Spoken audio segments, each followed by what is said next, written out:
Speaking of defense, I didn't see the second half, but what I did see, I saw Kolek get down, man. I saw Kolek play some damn good defense.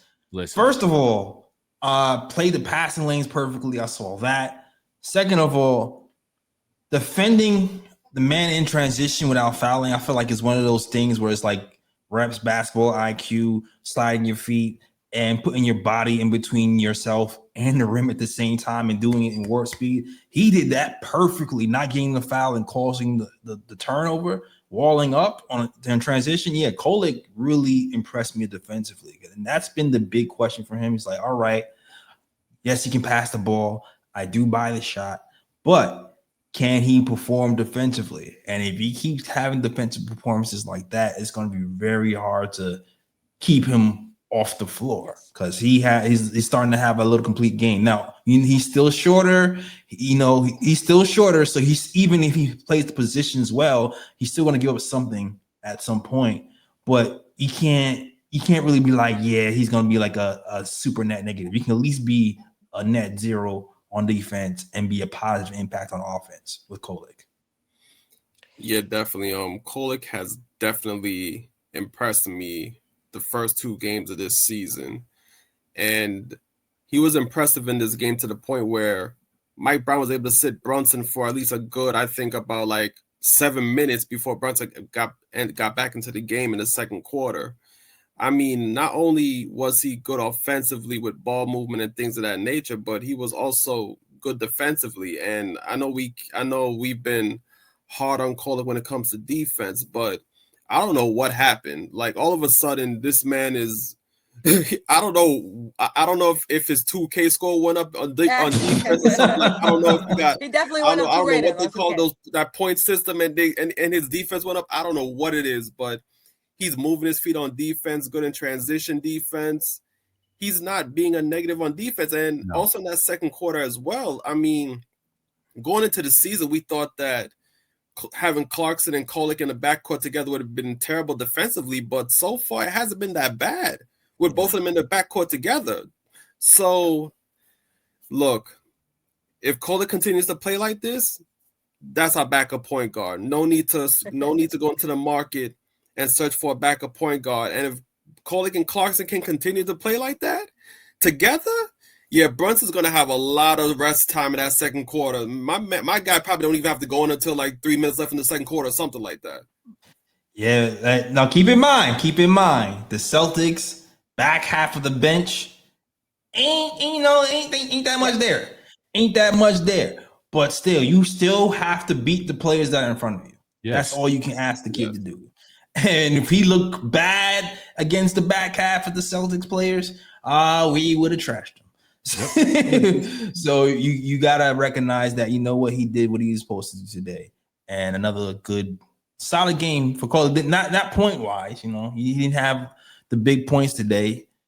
1 or 2 from the field, positive +3, but held down the fort, 4 assists, did his point guard thing. I would say as a former coach, yes, practice and game plans and needed, but confidence is something that you want to instill in your players. And I think that's what's happening with Tyler Kolek right now. He has a coach that believes in him. A lot of people seem to not realize how important that is. There's times where I've come into a huddle, called a timeout, and looked at one of the players who were not giving me as much energy or was not shooting the ball well. And I indicated to them what I did need from them and how much I still believed in them and how much, don't worry about that, let's get to this. And I would go put them back on the court and see a huge difference. Even in parenting as a mom, shout out my moms, just filling in, just people don't understand how much goodness could come into just being kind or embracing someone or being positive or giving good feedback. And I think that's all that's happening with Tyler Kolek right now. We watched him in Marquette. I don't know if a lot of people remember. He was a absolute animal in college, which is why he got drafted point blank period, whether it was in the second round, whether it was late. He was a person that was going to get drafted because although he is small, he is mighty. He is someone that can get the job done, and he is showing that now. So shout out to Tyler Kolek, shout out to Mike Brown for giving him the minutes, the opportunity, because people like him, if you believe in them, I believe that they will show up. And I think that that's all we have to keep doing to Tyler Kolek, giving him the opportunity. Another thing that I noticed is Mike Brown is going to play the game plan. He is not going to play the players. Boston is not. I just realized that someone mentioned Hawk Porty. I realized we didn't even see Hawk Porty tonight. Why? Yeah. No, I Boston. I feel like Boston has such a small team that he went with the smaller lineups. Yep.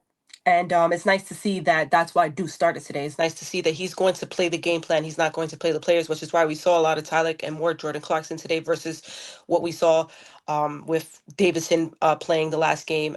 I believe that's his name, right? I apologize if I mispronounced that. And we saw Hulk Porty last game. We didn't need bigs this game. We needed a backcourt. So it was nice to just see that Mike Brown is going to experiment, and we'll get to those experiments. But he's going to play the game plan, and I like the game plan because it's showing people that this is what I need from you right now. And a lot of these players are starting to understand their role, which is why I'm not sweating the bench. At the end of the day, I saw energy from Yabusele. I know his shot isn't falling as much as he's not rebounding or defending as well as we would like, but there wasn't one time I didn't see him not diving. I didn't see him not trying to get a second chance opportunity, and I didn't see him not trying to just keep the possession going. He is a person that's going to keep the energy going, as well as Jordan Clarkson. Jordan Clarkson is Jordan Clarkson. I'm not worried about him. Shoot or shoot. And I told you, if you keep shooting, eventually you're going to land. You're going to hit the bullseye. So that's what we got from Jordan Clarkson today. Got energy from Yabusele. And Tyler Kolek is somebody that I believe if we keep giving him the opportunity, he's going to show what he showed in college. Jay Ellis, I'm very impressed by Tyler Kolek. I feel like I need to sign. He even got a shout out from the commentary. When I heard Tyler Kolek with the defense, I was like, wait, what? Apology letters for Tyler Kolek. This is, I mean, honestly, it helps the team if I'm dead wrong, and I'm okay being dead wrong if it means that we have our backup point guard, not just for the now, but for the future.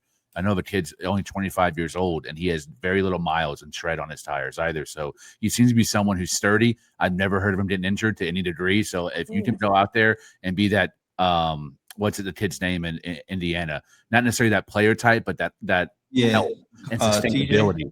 Yes. We got the annoying white boy. Yeah. To have that on our team.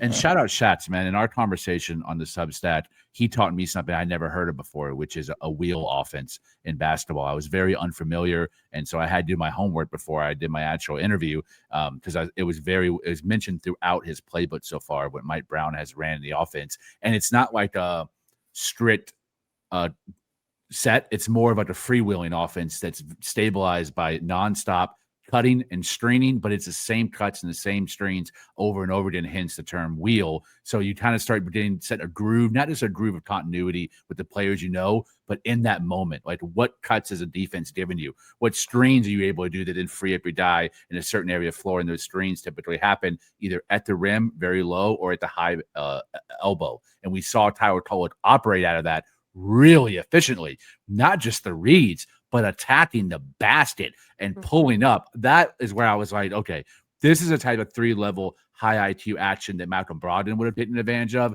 and we're seeing Tyler Kolek take advantage of it. It's year 2, but it's really year 1 because Tibbs gave this kid no burn in year 1. He was in the G League wing, G League MVP. If he didn't operate a system like that with vets against a very good defensive team, and that wheel action meant, I think the ceiling is way higher than I even imagined it to be. The ceiling. I might even get into the ceiling yet. I'm just waiting to get some more games under his belt with better NBA competition, better benches. But there is a lot to be excited for when it comes to Tyler Kolek. Like when you can play defense and offense at a decent level, then you can get excited about a player, and it's easy to be excited about Tyler Kolek. And also,